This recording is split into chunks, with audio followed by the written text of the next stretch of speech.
Hey everybody out there, Chris and Mike here, and welcome back to another Dark Avenger Comic Book review. And you're going to notice, guys, that we didn't end up doing the trilogy. Cameron did not want to cooperate with us last night, so we got the indie review up, and tonight we're doing the big two. So we're only one night behind. We were going to do it last night, it's just camera difficulties. Anyway, in this video we are going to be reviewing the books that came out of Marvel Comics the week of September 10th, 2014. And you only have one book from Marvel this week. I know, I'm sad about that. I should have more, but who knows, maybe next week. But so we're going to power through these books. Inhuman number 5. I'm sorry guys, I tried this series, I really did. I have no interest anymore in this series. I tried. Last issue kind of left me saying I'm not too sure about it. This issue just completely solidified. You get Jason's background story, how he, how the Terrigen Mist took him and his family and all the people he knew, and how he got taken by whatever that guy's name was. I forgot his name. The Unspoken wants to come back. He wants to. He wants the his power back or whatever. And he kind of gets it back towards the end of the book, and he just basically bitch slaps everybody, and the Unspoken now is running the Inhuman city, and it's like... Oh yeah, I'm trying to show artwork? Oh yeah, I'll show some artwork. Why not? Sure. Art is really good. I will give the book that. The art is definitely good. It's just... all in all, though, I just don't feel a connection with this book at all. I mean, it started when this book started coming out late, and then it ended with just my to be honest with you guys, my just disinterest in the series. And as things are moving forward, I mean, we've got Hawkeye that's ending soon, we've got new series coming up, we've got Spider-Verse, Mike's got Axis, Wolverine apparently is dying, even though we're not buying in the series. All in all, Inhumans, it was a great run for what it's worth, but I don't think I'm coming back for it anymore. Hawkeye issue 20, we had to see this coming at some point. Kate Bishop takes the wheel again. And finally, it's Kate Bishop versus Madam Mask once and for all. We find out who the mysterious guy is that she's always seeing in the... well, we figured it out before, for those of you that it's been too long. And he ends up, spoiler alert, he's not dead. He's still alive, and he's actually using Kate to get at Madam Mask. And Kate actually, long story short, Kate finds something out about her father.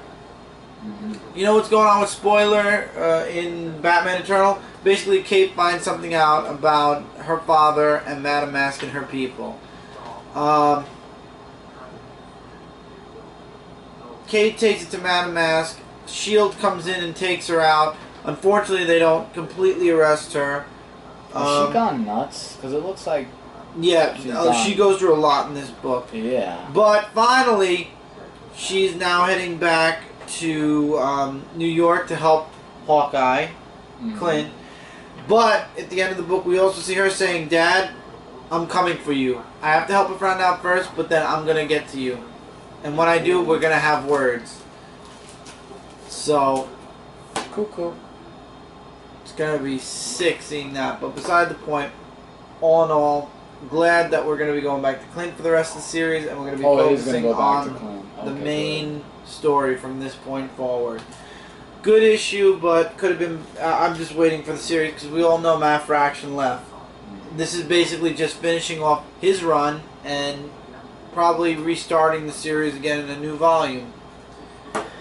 Fantastic Four, issue number 10. Johnny's not himself. The Thing gets a lesson that there's somebody in the jail that he's in. Somebody that wants... oh god, what was her name? I forgot. She-Thing, which is what she's calling herself, to give Ben a hard time, literally beating the crap out of him.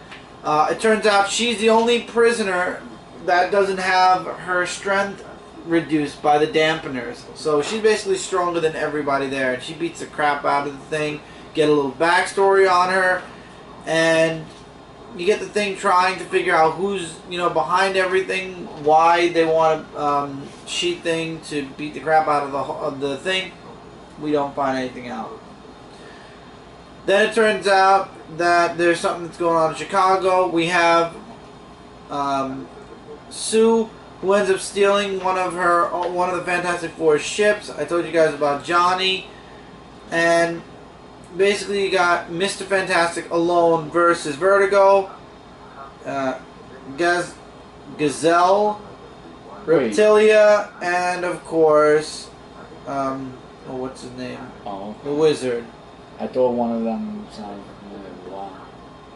And basically, the whole goal there is for the Wizard to basically dishonor Reed Richards. And then the end of the book, somebody shows up to help Reed, and it's to be continued there. That is the super abbreviated version of this book. There's a lot of dialogue in here, a lot of great stuff in here. Things definitely did pick up for the Fantastic Four.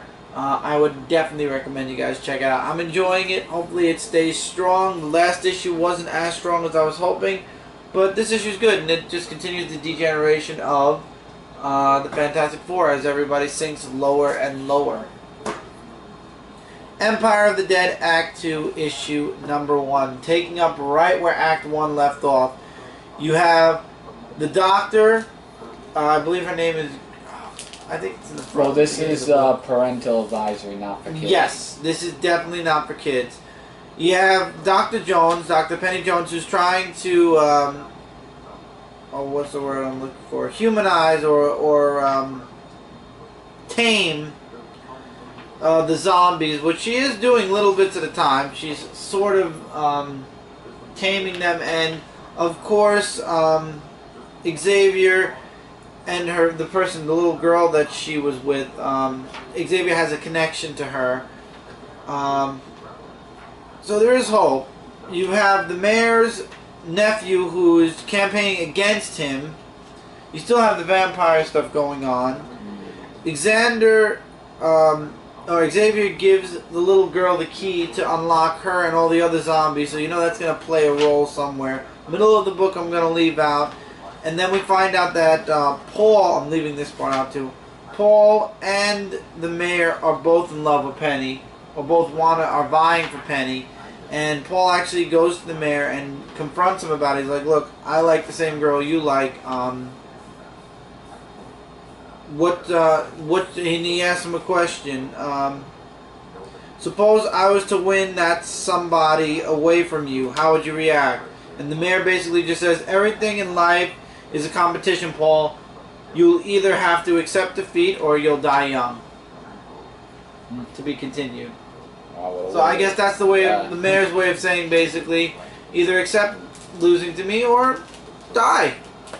I'll have you killed. Whatever. So this is going to be a very interesting act. Again, the zombies play a backseat, but so do the vampires this time. This time it focuses on the main characters, which I like. Do you need to read volume or Act 1 before reading Act 2? Absolutely. This continues literally right from where Act 1 left off. Honestly, it's a renumbering and a new volume, but it takes up... If you didn't read Act 1, you are going to be lost in this book. You're not going to know who the characters are, why they're doing what they're doing, how the zombies came to... How Xavier ended up being, part of the taming process, what the taming process is, the vampires, the nephew, everything. You need to read Act 1. So if you missed out on Act 1, I believe it's trade paperback already. I would recommend reading the trade paperback before you read Act 2. But Act 2 is definitely strong. If you did read Act 1, you're going to enjoy Act 2. Captain Marvel issue number 7. Captain Marvel is now heading back to her ship. And this issue kind of left my eyebrow raised a little bit. Turns out Rocket is in her ship, and he's working on the AI, and of course hating the fact that he has to babysit Captain Marvel's pet cat. Huge argument breaks out. They get attacked by this space. Looks like a tick. We don't know what it is. Oh. And they're still arguing about the cat. And the ironic thing is the ending of the book, which I'm not going to spoil, but oh no. let's just say something that was being discussed in the book, Captain Marvel just chooses to remain in denial until things are settled. To be continued in the next issue. Quick read, point A to point B story. Short, as far as I feel like I got through this book rather quickly. Even reviewing it, I feel like I went through it rather quickly. There's a lot of dialogue in there between her and Tick, which Tick is now somehow, she's stowed away on board Captain Marvel's ship. She wants to follow her around to be her number 2. So, again, it depends on you guys, but I enjoyed the book, and I really liked the twist in the ending, even though it did leave an eyebrow raised. At the same time, I did like it. Alright, we're starting with the Axis series of March to Axis, Magneto. It's the March to Axis, not the Axis series yet. It's setting up for Axis. Well, I was saying March to Axis. Magneto issue number 9. And it leads off where I left off before. But really, like, when I read this story, like, it was really interesting. I mean, I must have heard this like a million times. Like, we got the point, like, okay, the mutants are suffering and yada yada yada, and how he hates that people are destroying them. And it gets a little bit of a backstory of when he was in the camp with the Nazis and how he was using his powers. He wanted to, keep it a secret and stuff like that. Artwork is, as always, the same, in a good way. And he just cared for these 2 girls, but one of them didn't want help, and he just walked away after that. So basically he's giving them the strength to fight instead of being scared. And it goes back to where he was trying to use his powers to kill one of the Hitzig, I think, and but he did not want to kill him. And then the Red Skull actually makes an appearance in this book. Well, it is the March to Axis. And yes, he does have Professor Xavier's mind still in this one. And it's actually mentioned in this, that's why 2 girls ran away, because of the Red Skull, and they were scared to step up to him. So Magneto tries to step up with Red Skull, and the rest, well, I can't spoil it because I want you guys to definitely check this out. But I did not expect the Red Skull to be in this, with the whole thing of Xavier's mind and all that, but he means business. So I see Magneto as getting to be the anti-hero instead of like a villain. Like he's trying to move towards the good side, but he can't. Something's stopping him from doing that, but we'll see what happens. I don't know. This book I utterly enjoyed this week, and that is Edge of the Spider-Verse, Spider-Man Noir, or Edge of the Spider-Verse #1, Spider-Man Noir. And it's a straight-up Spider-Man Noir story for the whole book, all the way up until, of course, the ending. Mysterio, a magician, comes to town, and Pete, MJ, and Aunt May decide to go to his show. Pete's spider sense is going off. We find out Mysterio is working with Kingpin, and they want to take down Spider-Man. Mind you guys, I did not read Spider-Man Noir. I would love to, and at some point I plan on getting the trade paperback, but right now I have not. So they do give a little background story. You get to see Felicia Hardy in here. Mysterio takes her prisoner and coaxes Spider-Man out by using her as bait. Spider-Man shows up. Basically, they want Spider-Man's blood so Mysterio can have all Spider-Man's powers, including his own, kind of. And so he can take out the Kingpin and become the Kingpin of crime. Spider-Man, of course, breaks out of the trap Mysterio sets for him, takes Mysterio out, and that's when the guy that's been bouncing around universes that we saw in Superior Spider-Man 32 shows up, and so does Superior Spider-Man. And it ends with him taking Spider-Man Noir to 2099, where he meets up with the rest of the Spider Council, or at least the Spider Council that Doc Ock has brought together thus far. Next issue is Gwen Stacy. Left out a bunch of stuff on purpose. Basically left every single piece of dialogue out. Why? Because you guys have to read this. I love this issue. If anything, this issue makes me want to go and buy Spider-Man Noir that much quicker because it was a really good book. I know a few people said Spider-Man Noir was but again, It's worth a try. yeah, exactly. It's the only noir book that I'm actually interested in reading. So, and speaking of Spider-Man, we have the Amazing Spider-Man issue number 6. Uh-oh.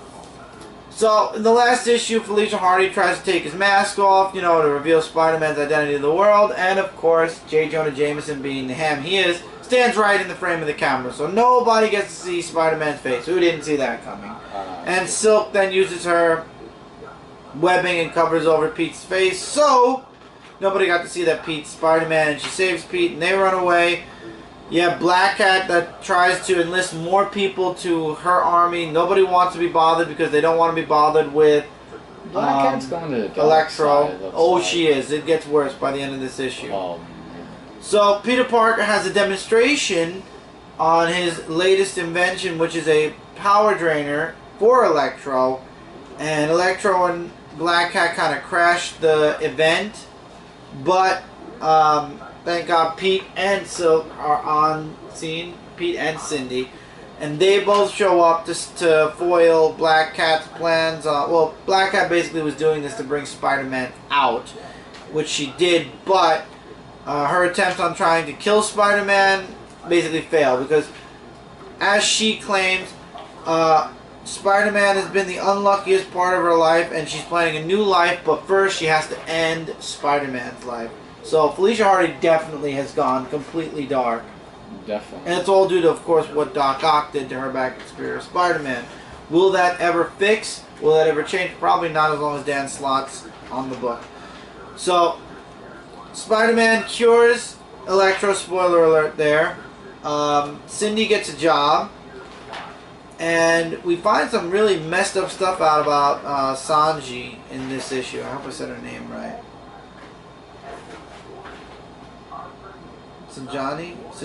I'm going to say Sajani. And yes, Black Cat does have a bit of a turn. She basically is tired of being just a regular thief. Now she wants to be the queen of the thieves. And basically Pete walks away at the end of this book thinking everything's honky-dory, everything's great. And actually things behind the scenes, things that he doesn't know are going on, say the contrary. And I don't like Sajani at all, to be quite honest. And there are several reasons after reading this issue why I don't like her. And you should be reading this series because this is really getting good. And you're the Spider-Man. You read Spider-Man before I started reading regular Spider-Man. You really should jump back on this book. Why are your reviews? And it's good. Well, you should still read it yourself. As all of you should definitely read Amazing Spider-Man you guys yourself. Definitely a really good book. Can't wait for Spider-Verse. I believe Spider-Verse is starting either in the next issue or the issue right after that. I'm not too sure. I think it is isn't starting. the issue after that? It's going Is there a checklist? I believe there's a checklist at the back of this book. If that's so, I could tell you. Yes, there's a checklist. Amazing Spider-Man 7. Yes, the next issue of Amazing Spider-Man. So far, Spider-Verse is Superior Spider-Man 32, Edge of the Spider-Verse 1. I believe Edge of the Spider-Verse 2 and Superior Spider-Man 33 is coming out next week. And I think Edge of the Spider-Verse 3 comes out the following. I think, Edge of the Spider-Verse is an every week thing. Yeah. So, and then I believe next week's Superior Spider-Man is going to be the last Superior Spider-Man, at least for a while, which I'm pretty happy about because Superior Spider-Man is a $5 book now. Really? Huh. $5. Marvel really pushed those $5 books this month, from Wolverine to Superior Spider-Man to Avengers to New Avengers. Why? To Thor, Captain America. Why? Because they think that they can throw $5 books out and people are going to eat every single one of them up, just like the DC Comic annuals. But DC Comics only do 4 or 5 a month. And it's only when there's 5 weeks in a month, mind you guys. Marvel's doing it in September, and there's only 4 weeks in September, and it's a lot of books, not just 5. Anyway, with that, that's it for this review, guys. Don't forget to check out Comic Related, Comic Frontline, and Zone4Podcast.com. Together, we are your #1 source for comic-related news, reviews, and a whole bunch more. Stick around. We got all the one-shots for DC Comics coming up next, plus other books that came out from DC that we read. Feel free to leave your comments below, likes, dislikes, agree, disagree, and we will answer your guys' comments in the comment section below. So until the next review, which literally will be in 2 seconds, we'll see you guys really soon. Take care, keep reading, keep collecting, and we'll see you guys there. Take care, everybody.